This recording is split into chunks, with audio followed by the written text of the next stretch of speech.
ঠিক কিনা?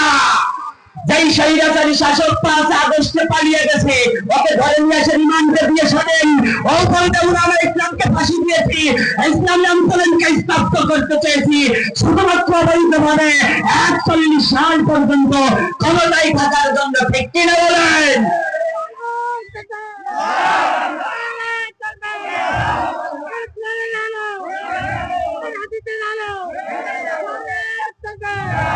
সম্মানিত হাজিরিন, গোটা 54 বছরে আমরা অনেকের শাসন দেখেছি, আমরা আর কোরআনের শাসন দেখি নাই। ঠিক কিনা বলেন? ফখরুদ্দিনের শাসন দেখেছি, মঈনুদ্দিনের ভাষণ শুনেছি, ফখরুল আর যত যাই ছিল সকলের আমরা বিচার দেখেছি, শাসন দেখেছি। একবার কি মুসলমানগণ চাই না আল্লাহ আর কোরআনের শাসন দেখতে? যারা বলেন চাই কি চাই না? আসমান থেকে যেই জমিনে বৃষ্টি বর্ষণ হয়, ওই জমিনটা ফসলের জন্য উর্বর হয়ে যায়, আর যেই জমিনে শহীদের রক্ত ঝরে, ওই জমিনটা আল্লাহর দিন কায়েমের জন্য উর্বর হয়ে যায়। ঠিক কিনা বলেন? বিপ্লব মানে জীবন দেওয়া, বসে থাকা নয়, সে কোনদিন আসবে না রে তোর যদি ভয়। বিপ্লব মানে জীবন দেওয়া, বসে থাকা নয়, সে কোনদিন আসবে না রে তোর যদি ভয়। আসবে বিজয় রক্ত আর জীবনের বিনিময়, আসবে বিজয় রক্ত আর জীবনের বিনিময়। ঠিক কিনা?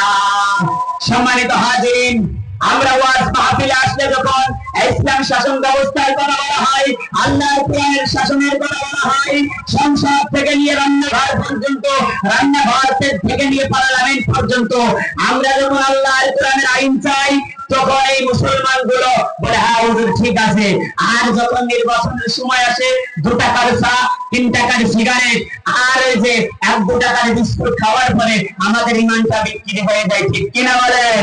প্যারা হাজিরিন, যেহেতু এটা বাংলাদেশ জামাত ইসলামের কর্তৃক আয়োজন, এজন্যই আমি একটি কথা স্পষ্ট ভাবে বলতে চাই, আমাদেরকে গত 17টি বছরে এইরকম প্রোগ্রাম করতে দেওয়া হয় নাই। ঠিক কিনা বলেন?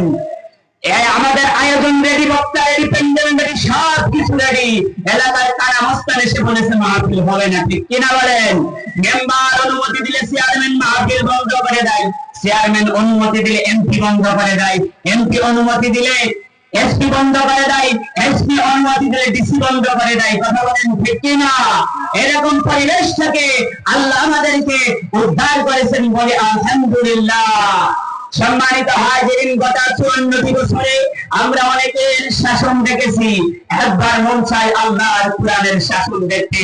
আল্লাহ কবুল করুন, বলেন আমিন। এই বাংলাদেশ জামাত ইসলাম যদি কখনো কোনদিন ক্ষমতায় যায়, আল্লাহর কোরআন বলবে যা, বাংলাদেশ জামাত ইসলামের নেতা কর্মীরা করবে তা। কথা বলেন ঠিক কিনা?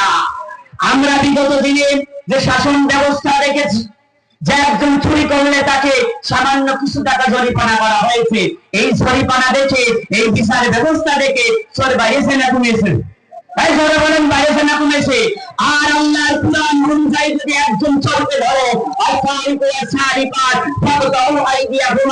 সংসদ ভবনের সামনে নিয়ে আল্লাহর কোরআন অনুযায়ী ওর হাতটা যদি কেটে দেওয়া হতো, আর বাংলাদেশের 36টা টেলিভিশনে যদি 24 ঘন্টা যদি হাইলাইট করে দেখানো হতো, আমার মন বলে আল্লাহর কোরআনের এই শাসন ব্যবস্থা প্রতিষ্ঠার কারণে আর যত চোর আছে রাতের আধারে তওবা করে ভালো হয়ে যেত। ঠিক কিনা বলেন?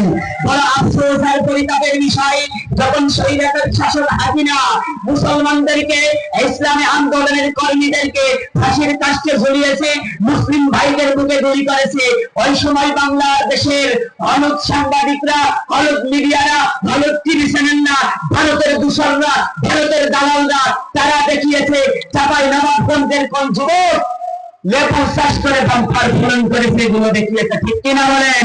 মুসলমান ভাইদেরকে মারা হয়েছে, এগুলো দেখাই নাই। ঠিক কিনা বলেন? তারা আজ মুবারক আহ্বান করতে চাই, আমরা আগামীতে চাই আল্লাহর এই কোরআন দিয়ে আমাদের ওয়ার্ড থেকে নিয়ে সংসদ ভবন পর্যন্ত চাই। এটা আমরা চাই। কারা কারা দুহাত তুলে দেখাই? তারা তারা লিল্লাহি তাকবীর, লিল্লাহি তাকবীর। আজকের মাহফিল, আজকের মাহফিল আপনারা যে আওয়াজ দিলেন, এটা 5 আগস্টের আগের আওয়াজ, একটু পরের আওয়াজ দেন। লিল্লাহি তাকবীর, লিল্লাহি তাকবীর।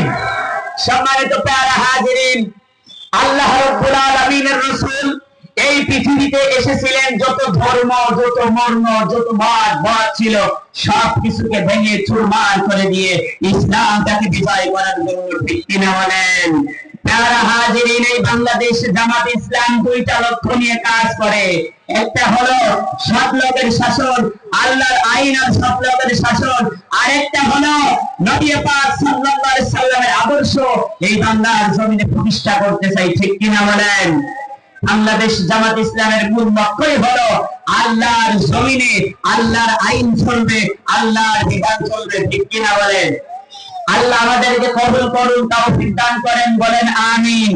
সম্মানিত হাজিরিন, আমরা বিগত জিন্দেগিতে আমরা অনেক আলোচনা শুনেছি আসমানের উপরে জমিনের নিচে, কিন্তু মাঝের ওয়াজ হয়নি, ঠিক কিনা বলেন? যারা বলেন ঠিক কিনা? কারণ এখানে যারা সুদ করে বসে আছেন, আমি যদি সুদের ওয়াজ করি খুশি নারে যান, যারা বলেন খুশি নারে যান, নাকি সুদের বিরুদ্ধে ওয়াজ করা পরে স্টেট থেকে নামলে বলবে হুজুর আপনি আমার যে বাসটা দিয়েছেন আসেন ঝিনাইদার হাট থেকে, আপনার একটু ভালো রসগোল্লা খায়, এটা বলবে? বলবে হুজুর কোরআনে আর ওয়াজ খুঁজে পাইলে না, নামাজের ওয়াজ আছে, হজের ওয়াজ আছে, যাকাতের ওয়াজ আছে, এ খুলে খুলে তোমার ওই সুদের ওয়াজটাই করা লাগলো, ঠিক কিনা বলেন? আল্লাহর কথা, আল্লাহর এই আইন যেই সমস্ত জালেমদের বিপক্ষে দিয়েছিল, ওই সমস্ত জালেমরাই আমাদের কণ্ঠকে স্তব্ধ করতে চেয়েছিল, ঠিক কিনা বলেন? সম্মানিত প্যারা হাজিরিন, আবু জাহেল, আবু লাহাব, উতবা, শাইবা চেয়েছিল মুহাম্মাদের দ্বীন ও ইসলামের এই আন্দোলন এটা চলতে দেওয়া হবে না। তারা দাউন নাদওয়ায় বৈঠক করলো। আবু জাহেল বলল সামনে হজের মৌসুম, প্রত্যেকটা যে গেট আছে, প্রত্যেকটা দরজা আছে মক্কায় আসার জন্য, প্রত্যেকটা গেটে, প্রত্যেকটা দরজায় আমাদের লোক সেট আপ করে দেওয়া হবে, যে যারা আসবে তাদেরকে বলবা যে মক্কায় একজন পাগল আছে মুহাম্মদ, তার কাছে তোমরা যেও না, ওর কাছে তোমরা ভিড়বা না।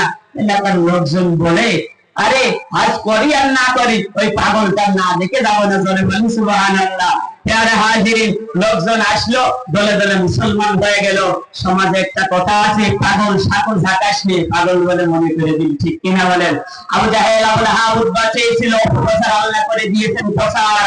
স্বৈরাচারী হাসিনা পেয়েছিল ইসলামী আন্দোলনকে স্তব্ধ করতে, আল্লাহ তাআলার কৌশলে হাসিনা বাংলার জমিন থেকে বিদায় নিয়েছে।